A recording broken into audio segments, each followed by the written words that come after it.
Hi, everybody. Will here with part 2 of Sam Houston McDonald. And you're not going to want to miss it. He talks about Eagle Farm, Sam Ewing, the Wolfhounds. It's a must listen to. Enjoy yourselves.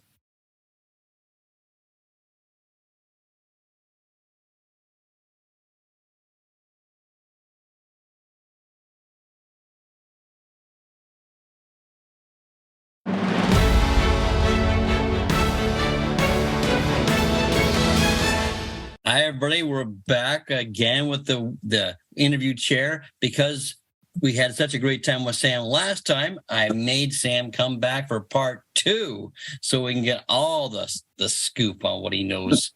Hi, Sam. How are you? Good, Will. How are you? Good to see you, my friend. Good to see you again.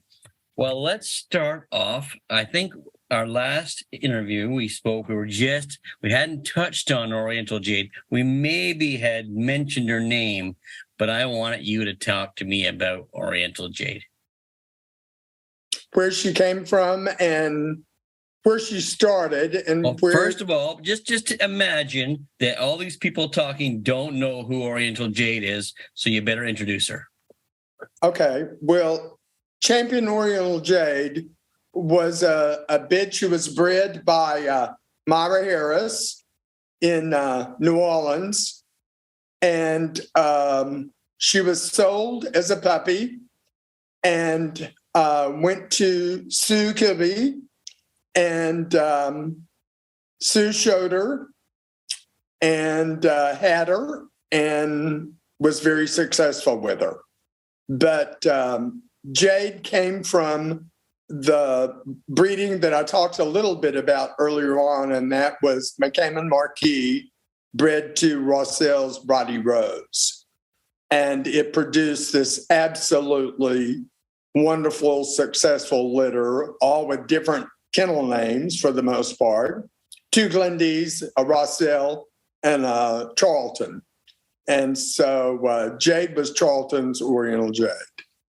So hey, you don't hear that often, where a litter has 3 different prefixes. Not. Sometimes, once in a while, you'll see whether one of them might, in a co-breeder situation, might stick one of their, have a name on their one dog.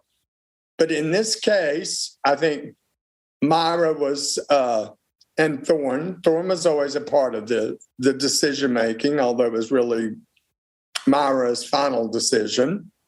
But I think she left that open in this litter and was very happy. Of course, Charlton with Winnie Arland and Rossell's California Way, and then her own Glendees, Stonecutter, and 2 boys, Glendees, Stonecutter, and Diamond in the Rough. Glendees, Diamond in the Rough, which I later bred to. So the first time I saw Jade was, I told a little bit of story about how I got on the board by parking cars at the National in Danvers, Massachusetts, many, many, many years ago. And then I'd taken a young dog and showed there and everything else. And then I got to start watching some of it. And of course, the last day I got to watch the breed.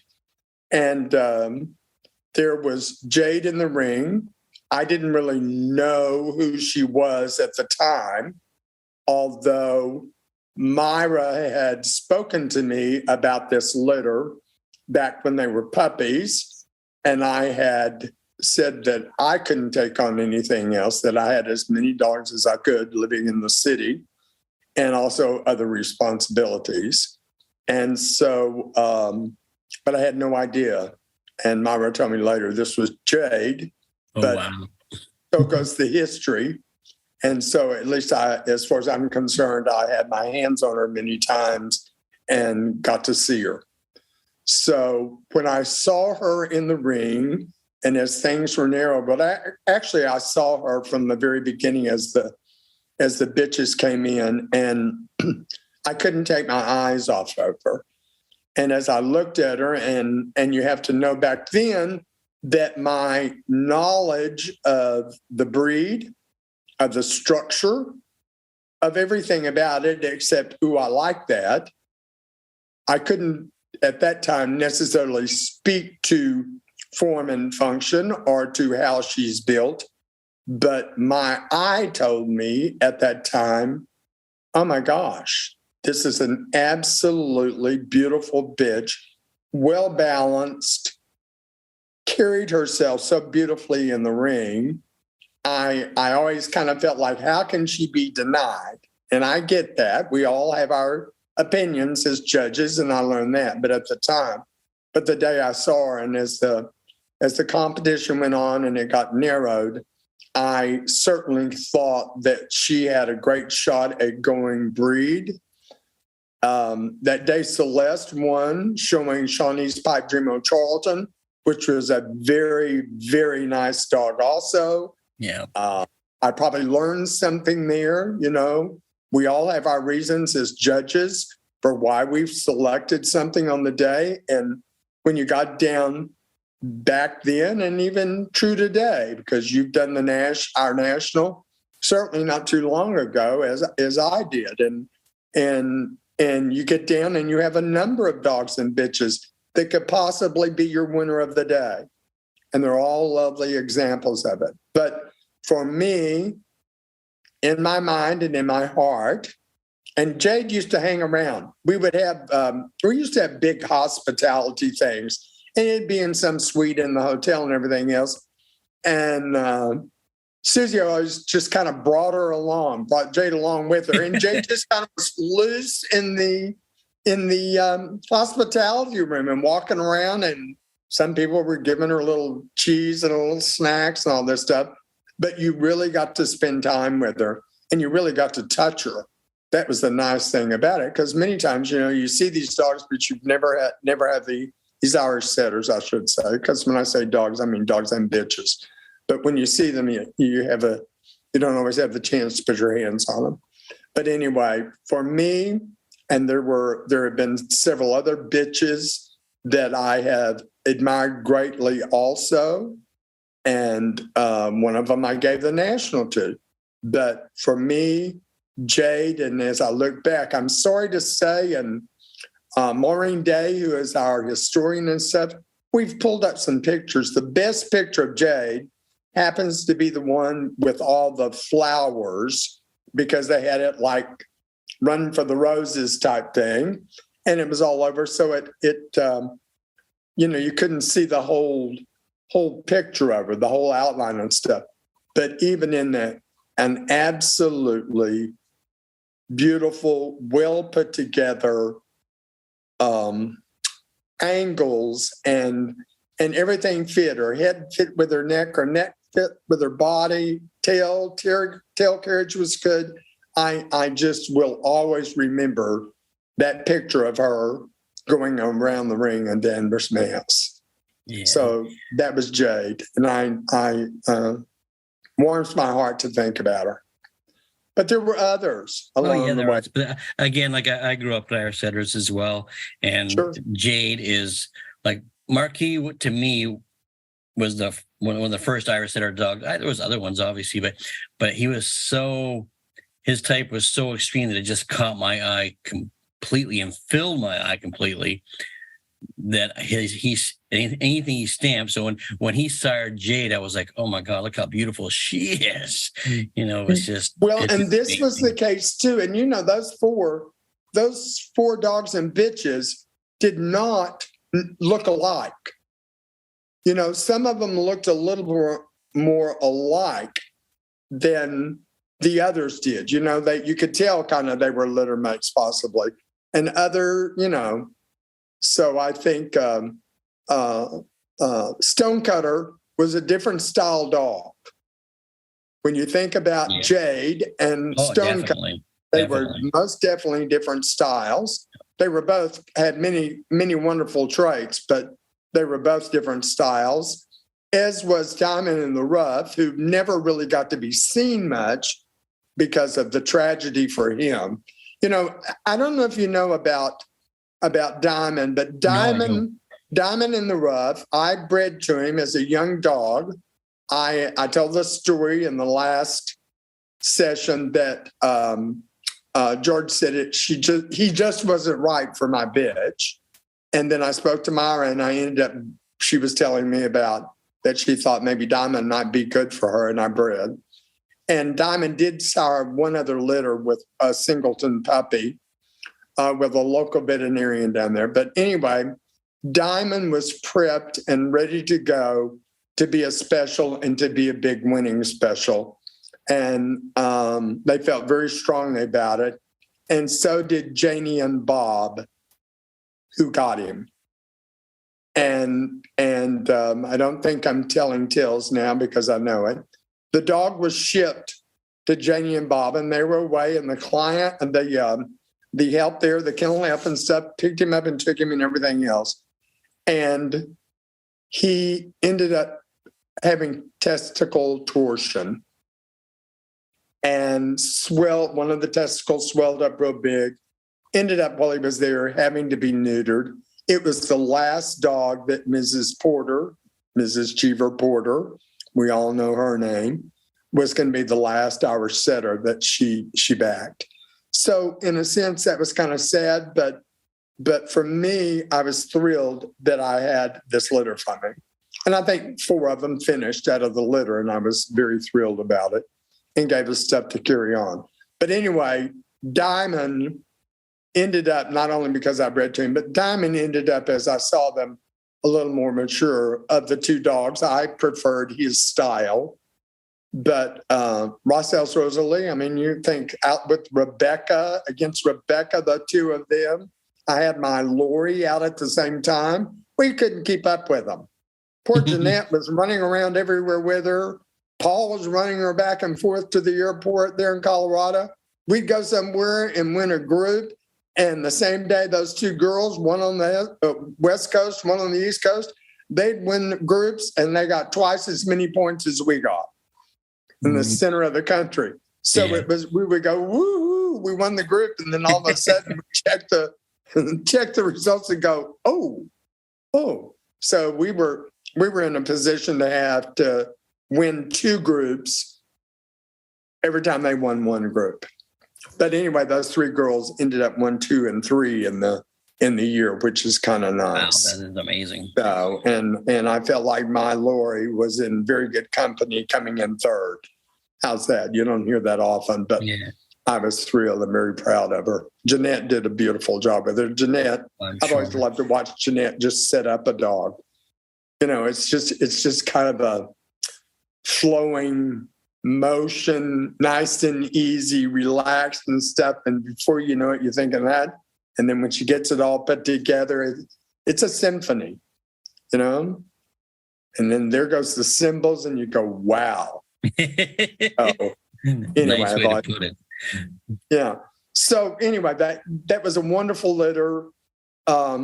Jade, by far my favorite of all 4 of them. You know, but there's been a few other bitches, and I won't start naming, because if I name too many of them, I will say Jade's my favorite. So I always loved the pictures of Durhare and Marietta. So I never saw her in person, but the pictures of her were absolutely beautiful. That was another bitch that was quite lovely. And you know, along the way, we've had, whether they won the national or they were opposite or whatever, we've had some very beautiful bitches. And thank goodness, because I think we all know that's where the heart is. So that's where you go forward. So well, I'm in agreement with you. Jade was my favorite as well. So I'm glad to hear with you. I'm glad to hear that. So isn't that nice? Isn't that nice? Nice for me, I think, Will. As a compliment. So I wanted to tell you one other thing. I talked a little bit about my Logan, Triskelion Irish Destiny, that was out in like 2005 or something. Yep.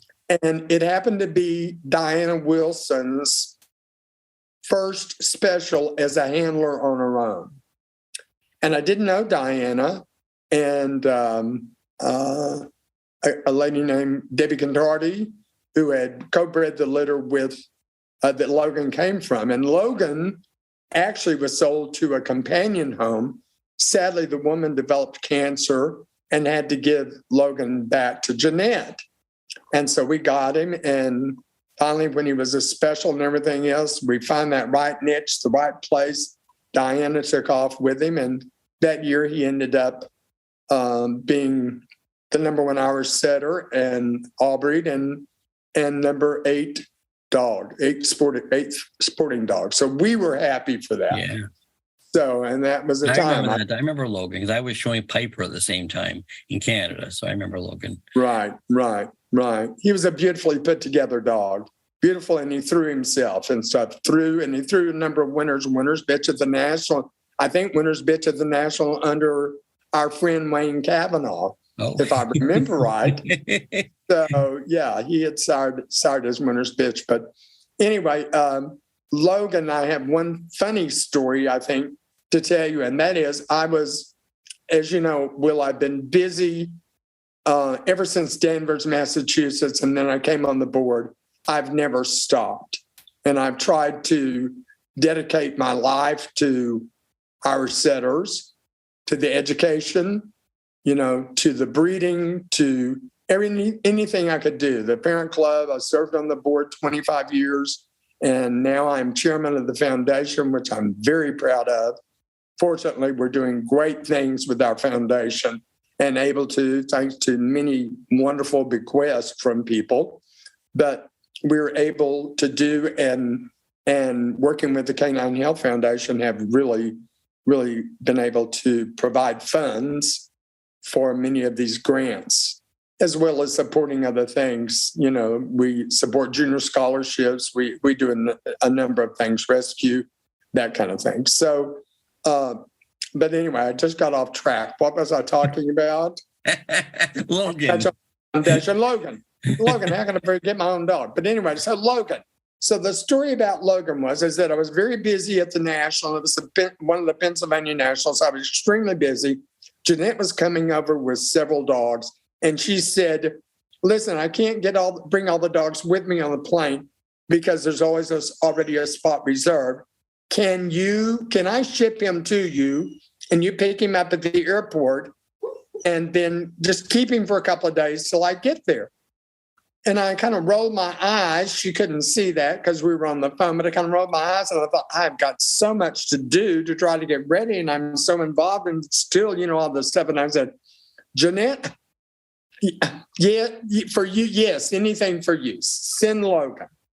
So I had Logan's litter mate, Destiny, Triskelion Irish Destiny, who I had finished her quite young. And I had her. And so anyway, so now she was sending Logan. So this dog arrived. I didn't remember his name. He arrived. I was living in Pennsylvania on the farm then with Sam Ewing. I picked the dog up at the airport. I was so busy, I came back.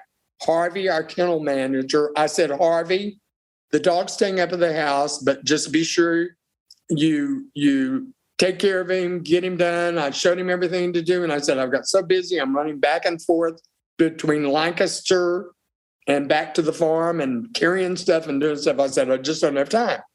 So anyway, I totally really forgot. I did think I asked. And then Jeanette arrived.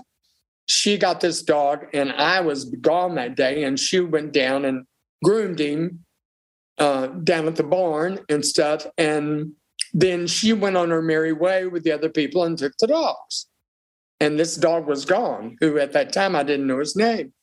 So a few days later, it was Dog Day, and Lita Graham was, Lita from the Northwest, and Lita was doing dogs that year. And so we were watching the different classes. Dear friends of mine, Larry and Paula Larkin, who live here in Texas locally. We've been friends probably 45 years now. Wow. Bred dogs together, owned dogs together. Larry was on the board for our setter board for a period of time. Show chairman one time for a national. But anyway, we Larry and I were hanging out as we always did, and we would watch dogs as much as we could and do this, and we were doing things. And so when we went over the ring, and Jeanette, because we saw Jeanette walking over, and so anyway, she had this dog in the ring, and it was a large American bred class, and the dog won the class. And Larry and I were going, oh my gosh, we were just going on and on quietly, but talking about, oh my God, don't you love the way he moved? Don't you love this? You know, I like look how he's feeling, all this. We were talking about all these positives about this dog.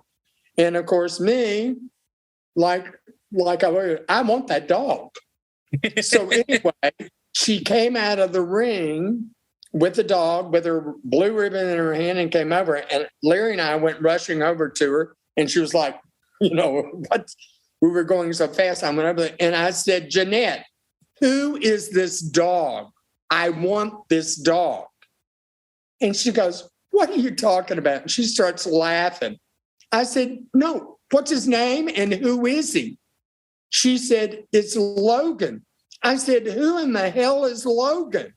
She starts laughing. She said, are you serious? I go, yes, who in the hell is Logan? She said, it's the dog you picked up at the airport and took to your house. I cracked up. Larry cracked up. You know, I had been so busy, I didn't realize. I said, it doesn't matter. I still want this dog. She had the lead in her hand. She hands it over to me like that. And she says, he's all yours. And that's how I got Logan. Wow. And what was wonderful about it, so sorry for the lady, but he had come back, and here he had been placed in a wonderful companion home. I understand, but the lady just couldn't take care of him anymore. So we went back to Jeanette, and I was so fortunate, and Larry co-owned him with me, Larry and Paula, and he was just a wonderful dog. His entire life, so easy to live with, such a laid-back dog, and just wonderful, and just your pal. Yeah. He really was. So, but that's how I ended up with him. That's a good story. I'm glad you shared that one.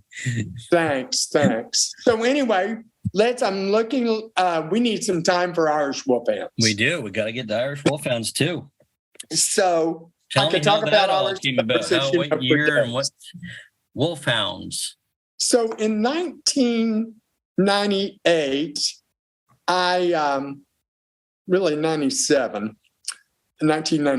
Anyway, I met Sam Ewing, and I met him at a dog show somewhere through Mary Beth O'Neill.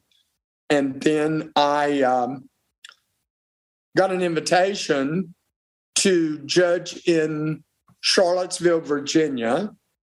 And Sam Ewing came down there. And then I got an invitation to judge at Bryn Mawr in Pennsylvania. And I went up there, and this started Sam's and my relationship about, especially about the dogs. We were, yes. And Sam was a great man in my book. He was a great dog person, and he was a very good person. He wasn't always a great lawyer, but he did so many other things. He was too busy being a lawyer. He was a lawyer, but he was too busy being a dog person. But anyway, so he said, you got to move up here. I want you to help me with the dogs and everything else. And so it ended up, I did move up. And then we went off the very first year to Lake Placid to the National. And Sam, for whatever reason, did not enter, but he had a board meeting and we went. And I will just throw this in. When I arrived at the farm, I had visited there, but when I arrived at the farm, there were 100. Now you have to understand, this farm was a family farm owned by Sam's father and mother. And then after his father passed away, his mother owned it.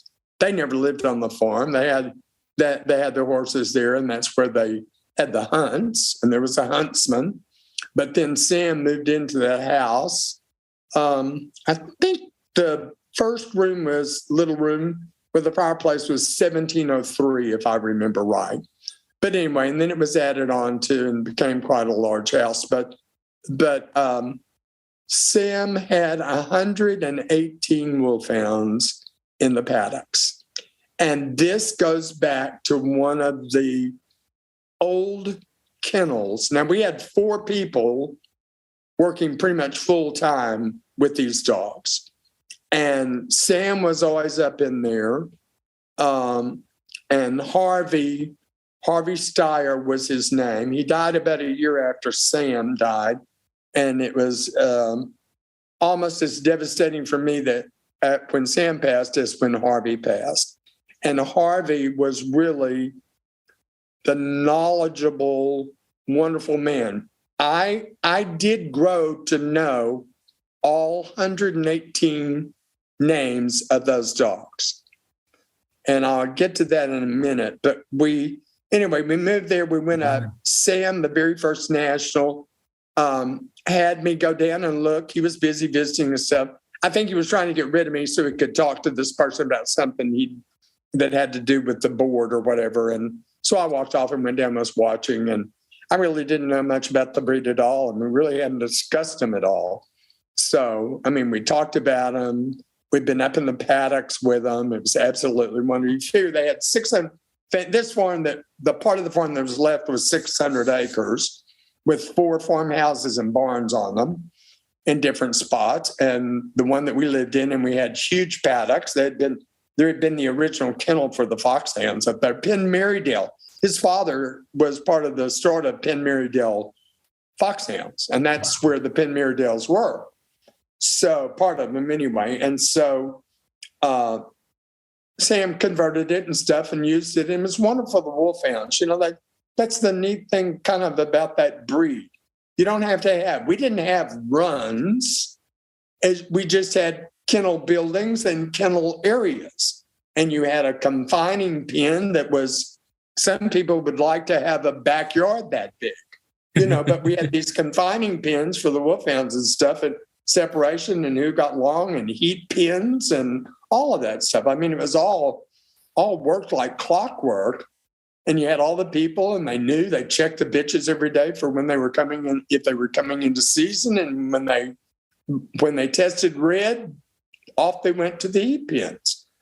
But it was so educational to me going back to the national that I went down. Sam came down. I told him the bitches that I liked. There were bitches in the ring. And he said, "You've done a very good job. You have picked everything that is not correct in the breed." And I go, "Really?" I said, he said, "Well, maybe they moved around fine around the ring." But that's when he began to teach me shape and make, of these hounds, of these Irish wolfhounds, how they should be built, why they should be built that way. And once again, as in other breeds, different styles. They're still all correct, but you still got to have that correct outline. And I think that's probably true of any breed. They have to have that correct outline. No question. So anyway, that was kind of the start of there at Eagle Farms. But I am a hero. Spoke of Harvey Steyer, the kennel manager. I am a hero, and I always was a hero in Harvey's eyes.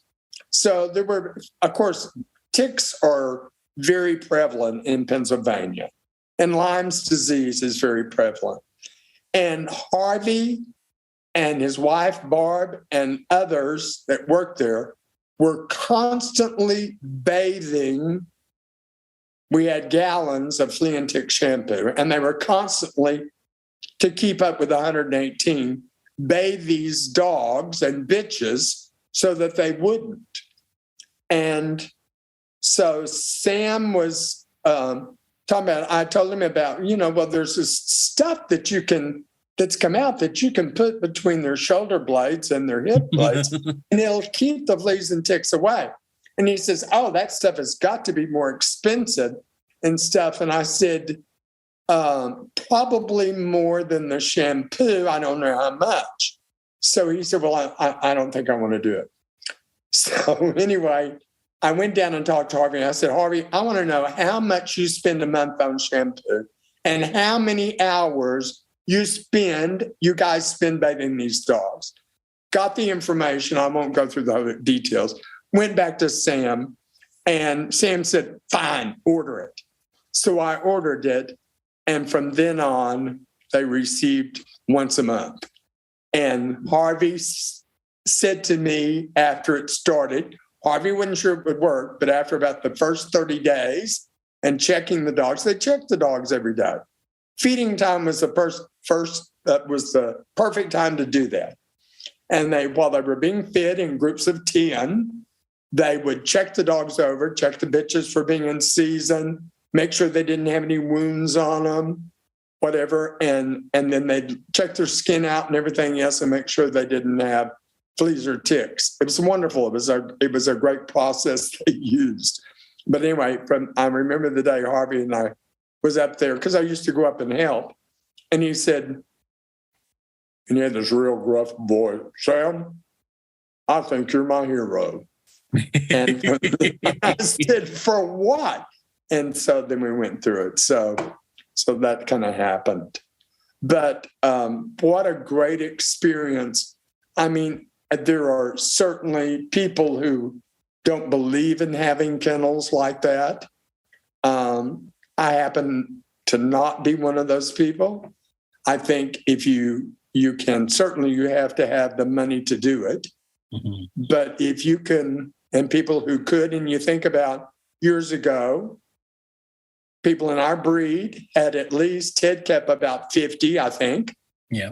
And so Lucy Jane, I'm not even sure what Lucy Jane kept. I know she kept a number of dogs. I'm not sure how many she had. And Joyce, we know, had probably as many setters as Sam had wolfhounds anyway, at times. And she had several places that she kept hers, with those closer to the house and then the other kennel that was a little further away. Just think of all the great dogs we would have missed if we didn't have these kennels, though. So. And I think there is something to be said when you're talking about genetics here, and that, the cream always rises to the top. The problem is you have to have enough of the raw milk to get that cream. And I think in this sense, that's why some of our great dogs came from those situations where people who did more breeding produced, not all of their dogs were, nobody's are, but produced and was able to produce those. Pardon me. So anyway, there were many things that I'll go on about Sam Ewing for a minute, if that's okay with you. Yes, of course. I want to. He had an extensive library that was in many rooms of the house and bookshelves covered. And he was an avid reader. He was well-traveled. He bought antique books from all over the place. Fortunately, I have a number of them that I have kept, and I reference them, and I find them to be supportive. These books that were written in the mid to late 1800s are very supportive of what we still see in the ring today. And if you read those books and you read what they say and in their descriptions, maybe they don't use the same lingo as we do, but the reference to what it is and what they're talking about is there. So I've been fortunate. As I said before, I was not an avid reader about novels and stuff. I wish I had been. I had a brother that was, but I certainly could never put dog books down. I read them, stayed up late and read them and studied them and learned from so many people, and all those breed books that have been put out about different breeds. Sam had many of them. Certainly as I was increasing the number of breeds that I could judge, I read some of them also and were very helpful. And of course, I got the herding group. The second group I got was herding. And of course, a lot of those dogs had been back in the working group. So back at the time, I certainly remember, as you probably do too, when that split. Oh, yeah. So into the two groups. But 1985, Sam, I think. Right. Sam is a world of knowledge. And when he sat down and talked to you, now he was a fierce competitor. When he was in the ring, let me put it that way, because you never beat him.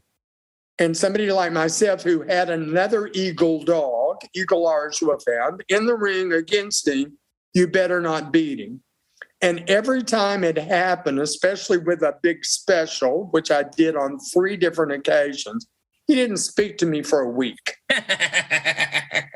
He had to take it out on somebody, so he had to take it out on me. But I beat him one time with an absolutely beautiful bitch. Absolutely beautiful bitch. She knew she should have won. I did everything but beg the judge, please don't put her up. Please don't put her up, I wouldn't look at the judge. I was looking down. I was ignoring. I thought, do not point to me. But I could tell that the judge loved the first time it happened. I got my bet. It was a class bitch. I got best of breed, best of winners. And he got opposite sex back there with the special. And he walked out of the ring and I started to say something to him. And he walked right on past me, went out, let the dog exercise, put him in the van. He's ready to go home. Why in the world should we stay for the group? So I always had to convince her, oh, come on, stay, show her, you'll be fine today. So it was just that way. So he was a fierce competitor. He was never ugly to other people, but one of his own beat him like that, and he wasn't happy. So That's hilarious. On the other hand, he was a very kind gentleman, and he was a gentleman, and he shared his knowledge and was willing to share his knowledge with anyone who would truly listen and try to learn. And it was great. We drove a lot with the dogs, sometimes 5 dogs in the back of the minivan, but we would drive to dog shows and stuff. And I drove most of the time. And because when he drove, he read the newspaper while he was driving. So I preferred to drive. So the steering wheels used to be black from the print because he read the newspapers all the time. So I chose to drive. But we'd drive 10 or 12 hours, in a day or something to get to dog shows. And that was a great time to, between his naps, to bend his ear and talk to him. But when Sam would do a presentation, I remember I was still in Texas in the Dallas Fort Worth Judges group that I started with Joe Parkheiser and Pat Gellerman and a few others. We had Sam, they were going to do wolfhounds, but they said no way. And no one knew that about Sam and myself. And so they said, oh gosh, it'd be great if we could get Sam Ewing down here to talk about wolfhounds, but that could never happen. And I didn't say a word. And so I called Sam and he said, sure, I'll come down there. So are there dog shows? And I said, yes, there are. He said, well, I'll go by way of Florida and show first, Pennsylvania to Florida, and then I'll come over to Texas. So he came over and he did the presentation. It was the first time I'd ever seen him speak. And he was unbelievable, Will. He had all of these legal sheets, the yellow sheets, with notes on them. And I mean, it would be a rolled over stack, this huge, that he carried with him.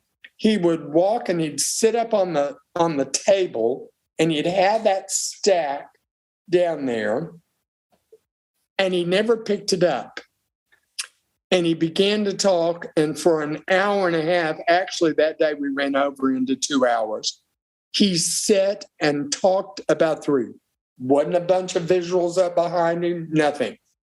And in the end, he received a standing ovation. He verbally painted the picture of this breed, what it should look like, what it should move like, so eloquently. It was mesmerizing. I bet. Truly mesmerizing. What an educator. What a man. And of course, and being a lawyer, that helped a little bit. And he was used to speaking in public, because Sam was basically kind of a shy guy. He wasn't one to carry on a lot of conversation. Once he got to know you, yes. And he loved to help children. Juniors, he loved them, loved to help them and enjoyed them, and loved his nieces and nephews also. Crazy about them and later on their children. He was a true Uncle Sam. So it was great to hear him talk. Something. Right. So just checking here. Okay. So remind me when we started, Will. What time did we start? It would have been your time. We've been going for about 40 minutes now. Okay, so we've got about 20 more. Is that correct? Yep. Okay, so unless we do part 3, Sam. People will get bored with me. We'll just start a series on Sam. they'll get bored with me. After this, they'll probably have had enough. I think, I don't know which way you want me to go next. I can talk a little bit about Captain Graham, who is credited with saving the breed in a sense, because Ireland had these wolves and they needed to get rid of them, and they got this great dog that was produced, and they killed the wolves. And I would say most of those they talk about were like, we think about how tall the wolfhounds can be now, 35, 36 inches. But back then they were probably, I think they said like 31 inches, 33 to 33 inches or something. Still giant dogs. Yeah, formidable. But we've certainly they've evolved to be even bigger nowadays. But anyway, they were still well-built dogs that could do the trick to kill the wolves. And so, explain, if you will, I want you to explain the shape of the wolfhound for me, for our viewers, because it is a really misunderstood shape to a lot of people's eye. Right. So I'm going to give you, this is Sam Ewing's take on it, because this is what he taught me. And he said the first thing that you want to do, and you've heard this before, is take an S. Think of the letter S and stretch it out. And then you're going to lift up the one part, if you can see, to make the head, and come down and come off the neck, over the shoulders, down over the loin, around the croup, and down. So in a sense, this is the top part that you're seeing. But you're going to have that same shape, this stretched out S, back underneath, because you're going to have both that flow. And they give you these beautiful curves, not angles. Because although you might hear nowadays more so people are talking angles, wolfhounds are about curves. Yes, do they have an angle? Do they have an angle like another dog? But it's the curve of the whole dog and how it's made. The beautiful shoulder layback, the smoothness, that long neck, that long head, really, everything, but yet it's all balanced and makes that beautiful. And you wanted that bone on them, and you wanted that rough coat on them. And you wanted them what was called and is called a greyhound-like shape. Doesn't say they're greyhound shaped, they're greyhound-like. And what I was taught from Sam is you can certainly, when you have a rough coat, that can disguise, that's why you got to touch them. So when you came from the top of the head and you went down and you came the neck and the arch and into the shoulder laid back, and you went back and over and got to it, not in the middle of the back. It didn't start there.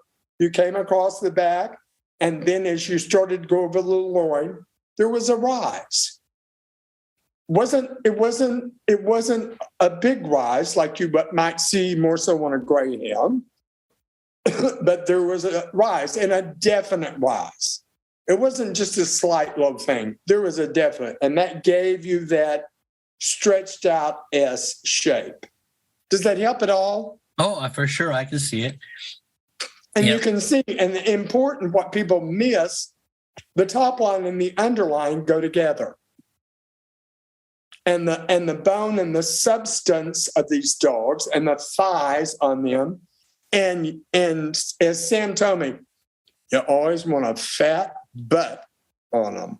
When you go around to look at the back and you feel down at the croup and how smooth it is down in this long tail, that should all be, and when you feel behind, there should be substance and width. And when you feel on top, you should be feeling those hip bones that are sitting well apart.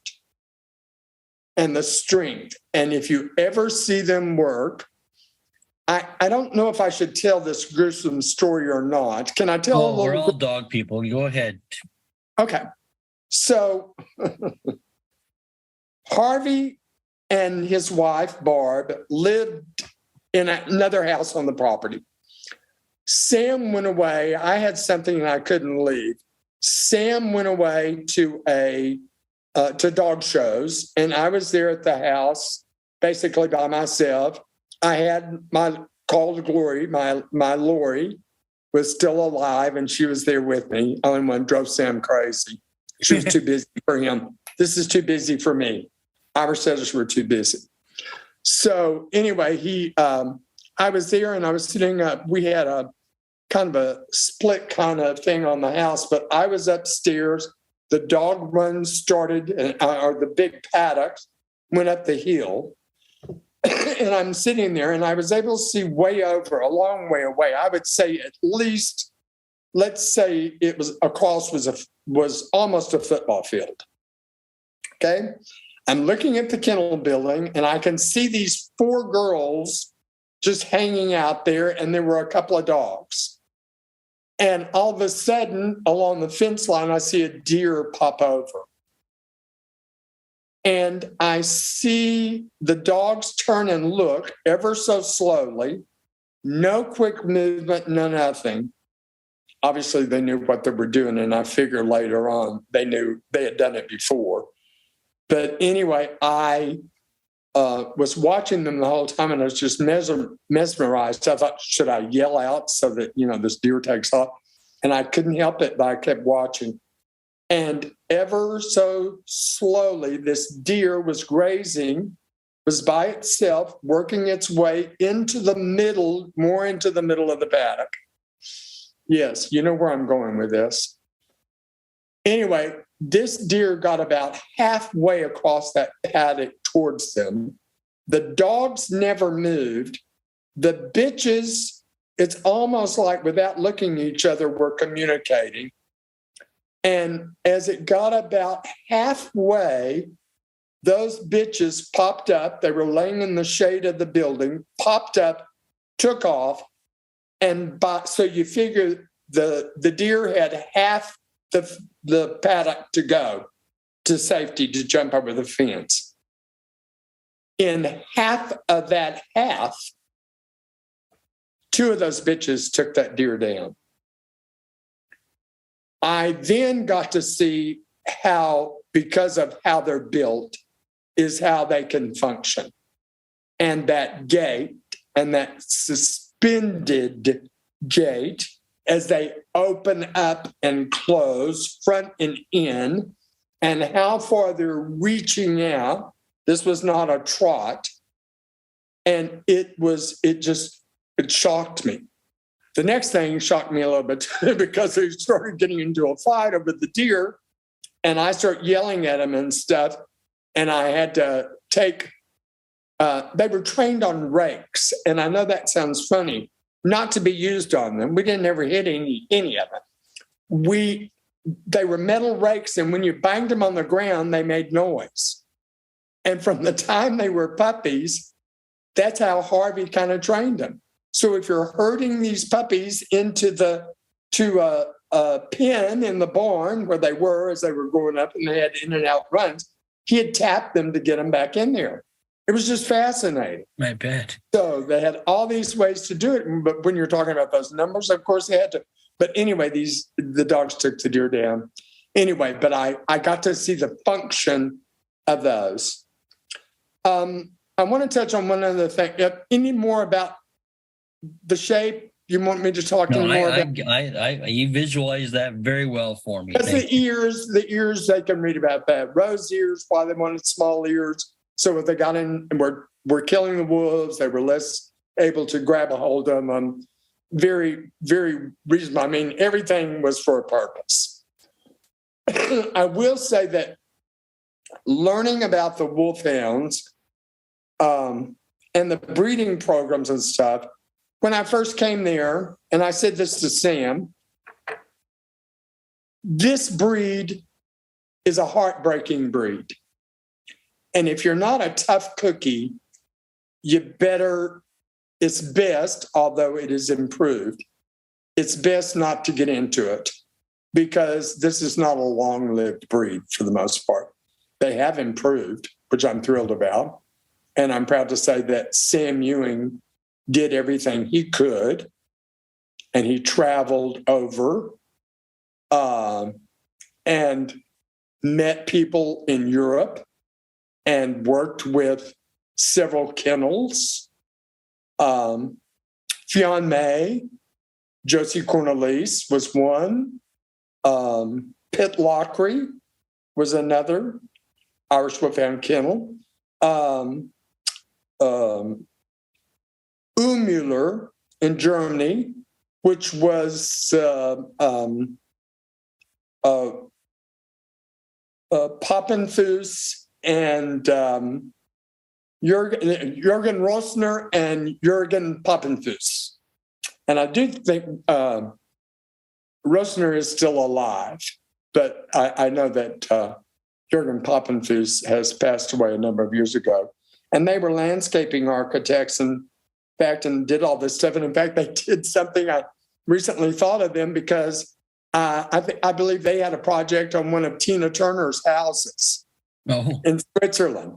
So anyway, they had Sam worked with all of these. He brought his goal was always, because small gene pool, they had been saved by Captain Graham. I think people can read about that. Captain Graham is really given credit for saving the breed when they got down after there were no more wolves and got down. Gene pool got even smaller. He was the one that really, and deerhounds were part of this. The larger deerhounds were part of saving the breed and through generations of breeding and got it back to where it is today. But these breeders that he worked with and others, he was trying to improve the health, but also the longevity of the breed. And when I came to the farm, we were still losing a number of them at, I would say, 6 to 7 years of age. And Sam worked very hard on that and with others and brought in some wonderful dogs. Maximilian Fionn May was a young dog that he brought in. And in fact, at Morrison Essex, he took the breed over all the specials at one of the Morrison Essex and went on. He could only stay here. The agreement and the contract with Josie Cornelise said he would stay here for about 12 months, and he ended up staying about 18 in the States. And Sam went over and tried to convince her to sell the dog. We were so attached to him. Max was a wonderful dog and a great producer. And Sam worked so very hard to try to keep the dog, but he also kept his word. And so Max had to go home. And there were others, but they went back and forth. And it's not that those people didn't get dogs from Sam and vice versa. It went back and forth. And Sam used to send people over so that they could go and he'd pay their way over to bring certain dogs back. All they had to do is fly over to wherever it was in Europe and then fly back. And brought dogs in and tried to. And I would say by the end, the last 2 wolfhounds that I had And I will talk about one dog after Sam passed away, but the last two dogs that I had that I brought from Pennsylvania to Texas, both lived to be over 10 years of age. Oh, wow. So, and there were more that we hear about that are 9 and late into their 8th year and stuff. So his goal was achieved. Is it long enough? No. But as you know, in Great Danes and other giant breeds, the longevity is not there for the most part. Right. There's always exceptions, but in general, life expectancy is not so great. But anyway, I wanted to, I don't know, how much time are we now? 10 minutes? Yeah. Don't worry about it. Keep going. Well, okay.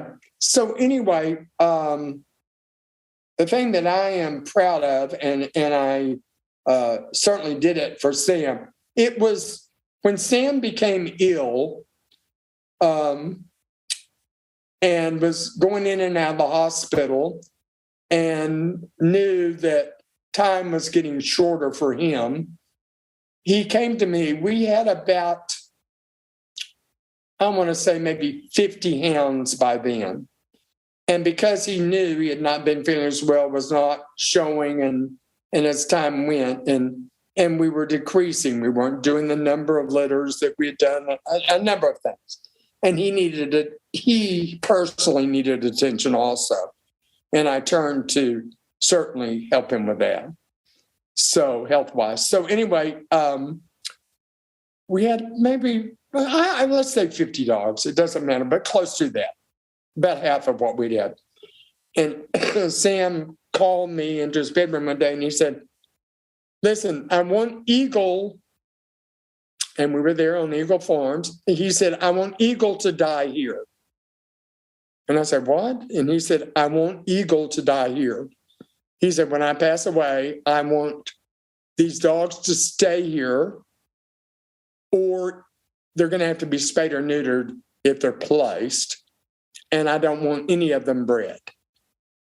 And this is it for Eagle. And I said, oh, Sam, really? I'm looking at it like this is your life's work, that you've worked so hard with this breed and improved the looks of them and done so many things. And so I was disappointed, but I was certainly respectful of what his wishes were. So anyway, we went on a couple more months and everything else. And all of a sudden, this is actually kind of funny to me anyway. He had a turn for the worse at one point, and he did get better after, but he had a turn for the worse. He had to go into the hospital. Even the family was alerted and told to come in because he had, there were 5 of them.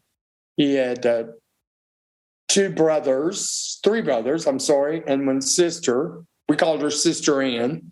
But anyway, she had 4 children or whatever. But anyway, we called in the family because he was not doing well. And so he made it and got better. They ended up not all having to come. And so we're sitting there. I'm sitting by the bedside and we're just talking. The TV was on and everything else. He was waiting for a doctor to come in. And so he kind of looks over at me and he says, in just very short, said, oh, by the way, remember what I discussed with you? And I said, I'm thinking we've talked about so much. I said, like what? He said, oh, the thing with the dogs. And I said, yeah. He said, forget what I said. You do what you want to do. So when Sam passed away, kind of an eerie story.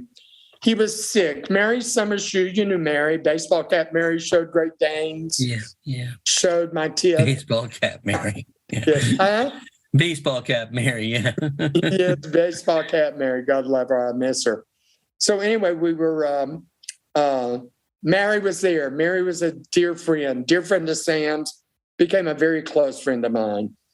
And so we were talking about this, and the day Sam died, he was there at the hospital. His brother Bill was there, and there were his niece Annie, who lived in on part of the farm too, in one of the houses, and with her husband and 2 boys, and she was up there. And anyway, there were a few of us up there, and when Sam passed away and everything else, of course they had to do all the things afterwards, and we were up there and making arrangements and all that stuff. And his brother was the executor, and he was taking care of it. And so finally it was time, and Mary and I were driving back from Philadelphia. He was in Philadelphia, and drive back to the farm, which took us about 45 or 50 minutes maybe, with no traffic. And so as we got there, where you came up on a bluff, and you looked down on the farm, and the driveway for about a quarter of a mile went way down, and then came back up, and then went up into the area where the barn was and stuff. And then you went past the barn and the blacksmith shop that had been a blacksmith shop at one time. And then there was the house. As we got to the top of the hill, all the dogs were at bay, singing. And I used to love it. You know, if you've ever heard a bunch of wolfhounds go off, it is like singing. It's not barking. It's like they're singing. To me, it is anyway. And they were singing like crazy. We drove down the driveway. Annie's husband, who was the niece next door, her husband, Larry, was in the driveway. All these years. He said Sam had been dead about 2.5 hours.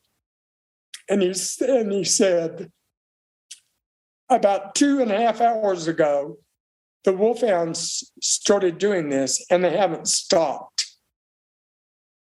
And I mean, what I'm doing now, Mary and I just broke down. Yeah. But Sam, not only, it just shows you, Sam, no matter what they say, I know it. He brought most of those puppies into this world. He used to say, he used to breathe into their noses, and like breathing life into them, even though they were breathing.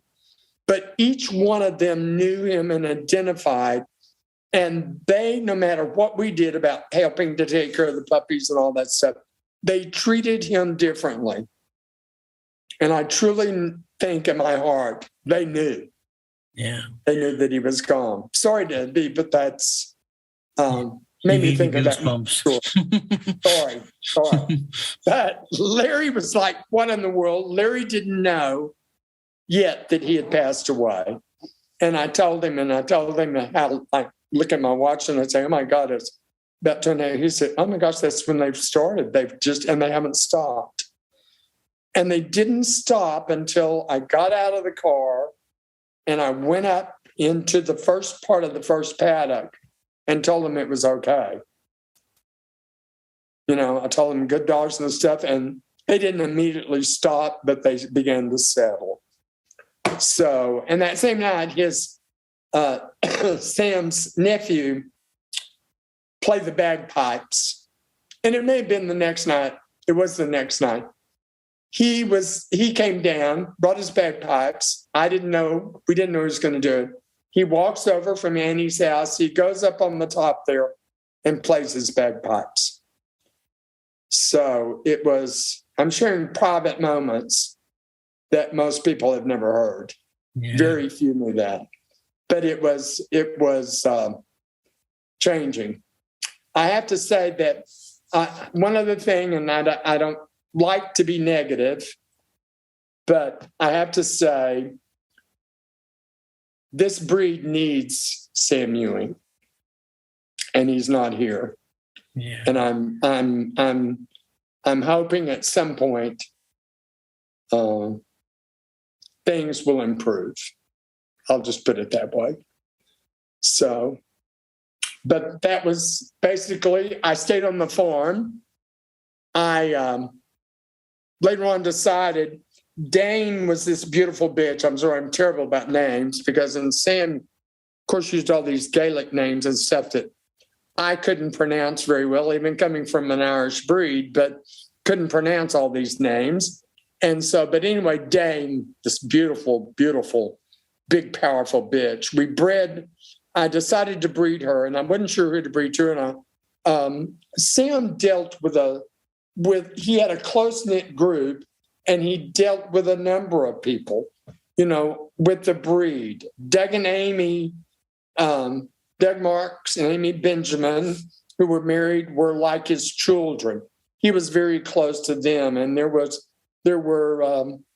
Art and Linda King, and then there was Libby Bono, and anyway, there was over Puritan. Shirley Farr was her name. She used to run some, and may still, dog shows in Ohio. But anyway, Shirley was close, but she was Puritan Irish Wolfhounds. And I talked to Shirley. This is after Sam died and stuff. And I said, I need to find a dog for Dane. And I want to find something a little bit out. And she told me about this dog. And I'm sorry, it's terrible to say that I can't remember the dog's name at the moment. But anyway, nice dog. She described everything else. Talked to the owners of it. Got the breeding. I had 8 puppies, 7 boys and 1 girl. The girl, as we were growing them up and looking at them, and I have to say, Sam and I always enjoyed grading litters together. And I learned from him. And once I felt like I learned, he always appreciated my opinion, which I felt very proud of, that he really considered my opinion of his breed to when we were grading puppies.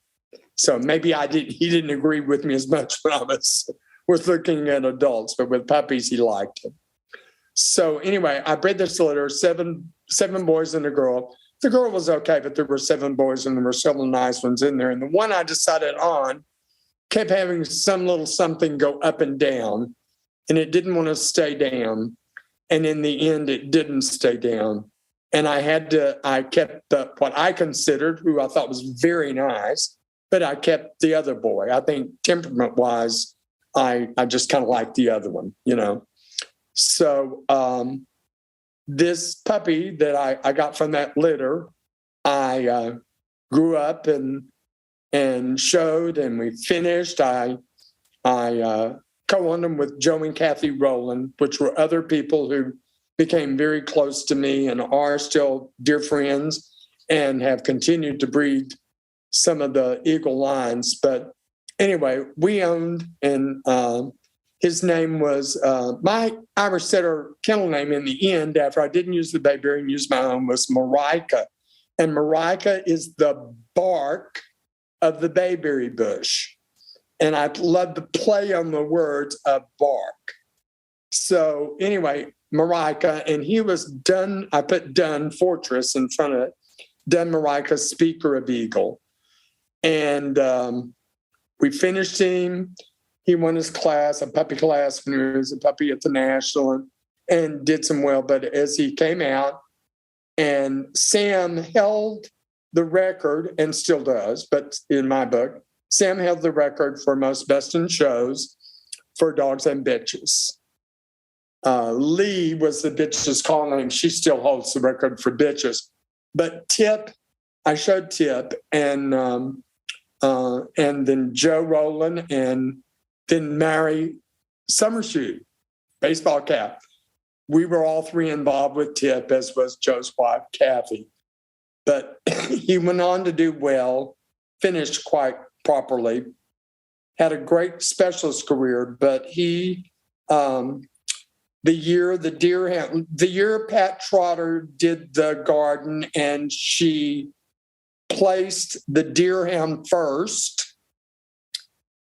of Gail Bontecue's, my Tip, or our Tip, went second in the group. So, and that was quite unusual. If you remember that year, she placed the Deerhound and the Wolfhound, first and second.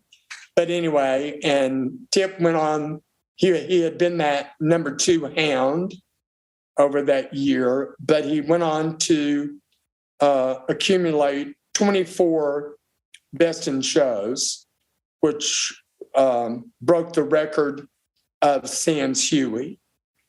And I didn't feel bad about it because it was still Sam's. And Sam was actually listed, which you could do. Sam was still listed as the breeder on this bitch. So the mother of Tip. But anyway, he did. And he's the top winning AKC Best in Show dog. So, which is kind of nice. Yeah. So, and produced very well. Produced some lovely, lovely puppies. Some very correct puppies, well fronted. So anyway, that's kind of some of it. There's so much more, but that's a little bit into Eagle Farms. It was a great place. I loved living up there. The winters got a little rough for me once in a while. I remember a couple of times, almost 4 feet of snow. I wasn't happy about that at all, being a Texan. It was pretty in the beginning, but when you had to dig out, it was like, oh my gosh. So, but I loved it. How are we on time? About it? Yep, we are. We're past. That was great, Sam. I'm Listen, so Will, I hope this is what you were looking for, and it was great. I just kind of talked on a lot. I didn't That's even all get. I want. That's all I want, and I'm glad we did part 2. This book about Captain Graham, and I didn't even get to it. So I'll tell you about that some other time. Right. It's very good to talk to you, my friend. Good to see you as well, Sam. That was wonderful. I really appreciate your time. No problem. No problem. And I wish you well and hope to see you. And we'll be talking. Oh, for sure. Thank you, Sam. Sam, you outdid yourself. That was unbelievable. I really appreciate your time and listening to your stories.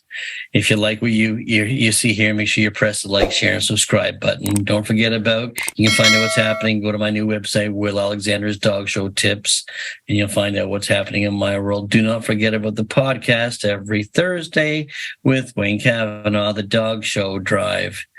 That was great, Sam. Until next time, everybody, take care.